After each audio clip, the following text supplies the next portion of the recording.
Hello Nara Nation, my name is Bruce Bustard and I'm a senior curator here at National Archives in Washington, D.C. I'm standing out in front of the entrance to the Lawrence F. O'Brien Gallery, and we're about to take a walking tour of our newest exhibition, Spirited Republic, Alcohol in American History.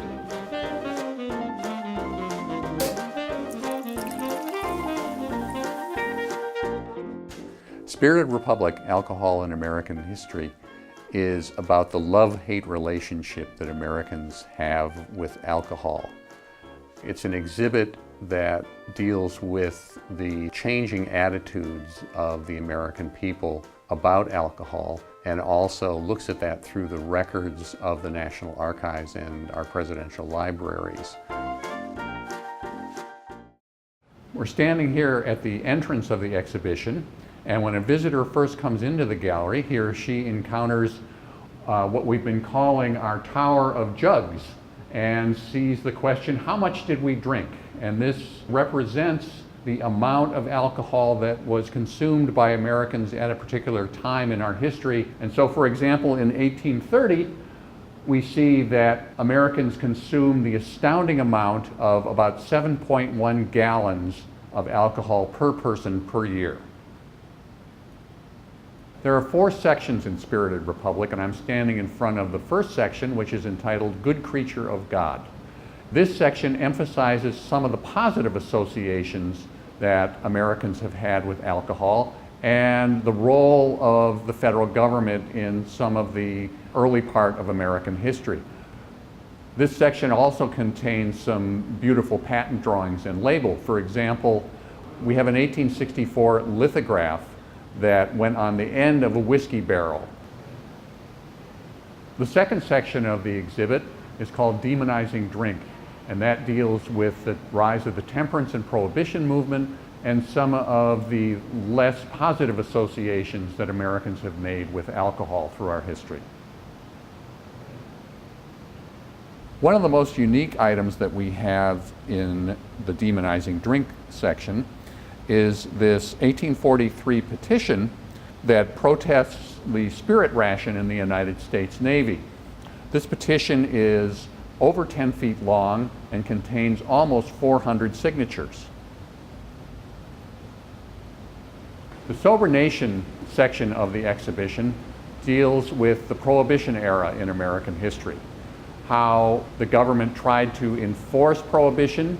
It also displays some credentials from Prohibition agents, displays the 18th Amendment to the United States, and it shows the different ways that people tried to get around Prohibition, as well as the growing movement to repeal the 18th Amendment. We have 4 audiovisual stations in the exhibition. This one deals with the Prohibition era, and it shows film of Prohibition agents raiding bars and smashing beer barrels and bottles. The audiovisual stations in Spirited Republic are motion activated, and they also contain sound domes, which more clearly focus the sound so that visitors can listen to the films. By outlawing all alcoholic liquor. So I'm going to walk in closer to the AV station, and you'll notice that the sound kicks in as I come close to it.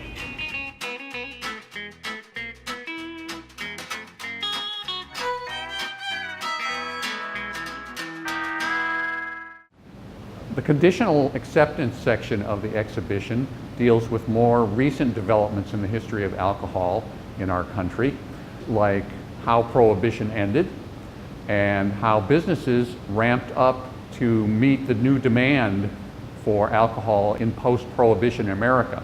For example, we have a display of 30 alcohol labels from our records of the Patent and Trademark Office that are a variety of different beers, wines, and spirits. This part of the exhibition highlights documents and artifacts such as a prototype for what would become a breathalyzer, which is called a drunkometer. The federal government has used its public relations ability to warn about the dangers of alcohol whether that would be fetal alcohol syndrome or alcoholism.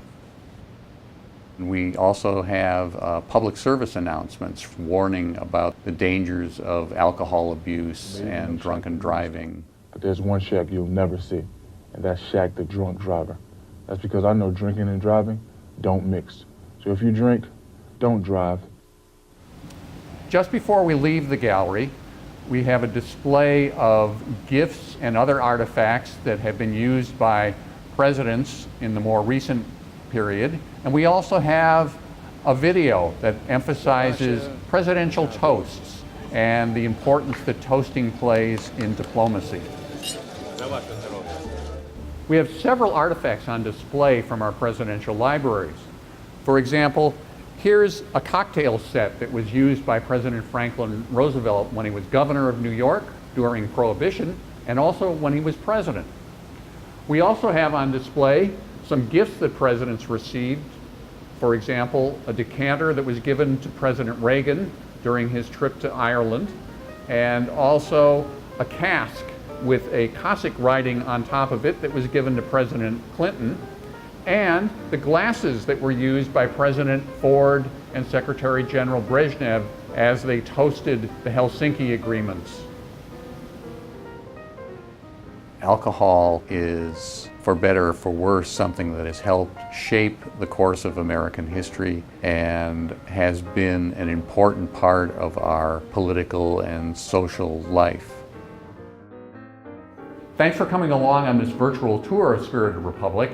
I hope you can come to Washington, D.C. and make it in person.